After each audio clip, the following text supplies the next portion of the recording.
In this video, we're going to look at applying the handcuffs in the front stack position, which is the most common and definitely a lot safer than this front palm to palm position. And we're going to go through the principles when somebody's being compliant, but these could also be applied when someone is being non-compliant. So, first thing I'm going to do is get Duncan to put his feet together for me. So the reason I'm asking him to put his feet together is, one, to test for compliance, because if he tells me to get lost or no, I know what I'm dealing with. I know he's being non-compliant and he may be slightly agitated. Then I'm going to see what he's got in his hands. Just pop your hands out in front of me, Duncan. Just spread your fingers and give him a wiggle. Palm up, palm down. Thank you.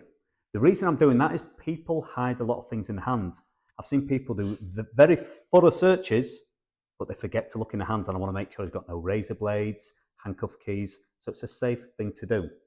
Okay, and as I'm approaching him, I say, Duncan, can you look away from the sound of my voice? So again, the reason for this is, if Duncan was going to try and attack me, he would have to look and see where I was. So he would widen his stance and he would look at me. So I've got two early warning indicators that he may be non-compliant and may be trying to attack me.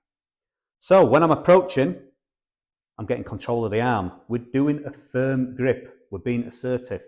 People have more nerve endings on the surface. So by us grabbing, being firm and assertive, one, I'm showing him we're in control and the handcuffs are going to be applied. And two, it should be less triggering for him.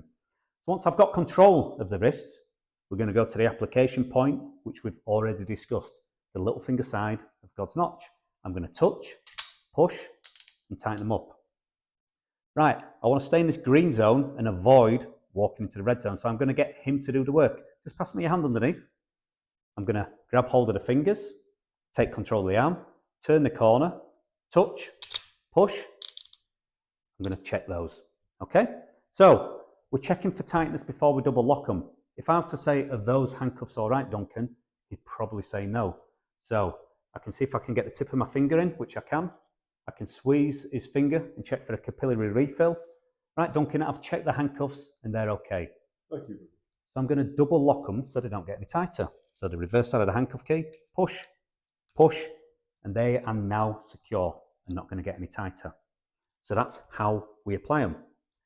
So for removing the handcuffs, we're going to reverse the process. So I'll get Duncan to stand with his feet together for the reasons we've already discussed. Just put your arms away from your body a little bit. And one of the little tips here is controlling that arm before I reach for the handcuffs. Because if I just go in and try and reach, he may start elbowing me and it could get to me first. So I block the elbow. Can you elbow me? No. Get hold of the handcuffs. Can you elbow me now? No. So I'm in a strong position. Right, I'm going to release this hand first.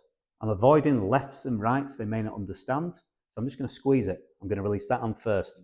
When I do, I want you to put it on the back of your head. Do you understand? I understand. Okay, I look for the keyhole.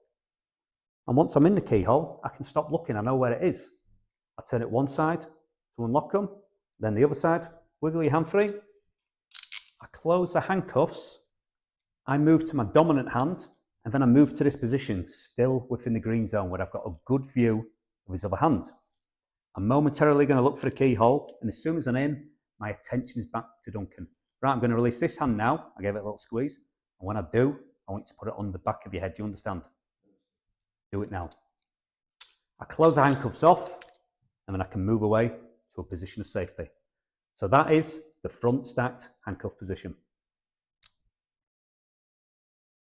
Andy here from UK Patient Care.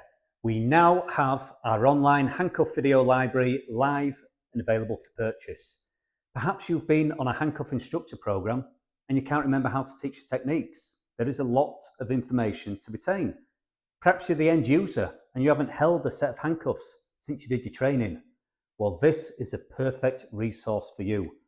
Lots of videos explaining the techniques and breaking them down with a few tips so you can keep your CPD up to date and competently use and teach handcuffs. So if you want to know more, send us an email, give us a call, and we look forward to hearing from you.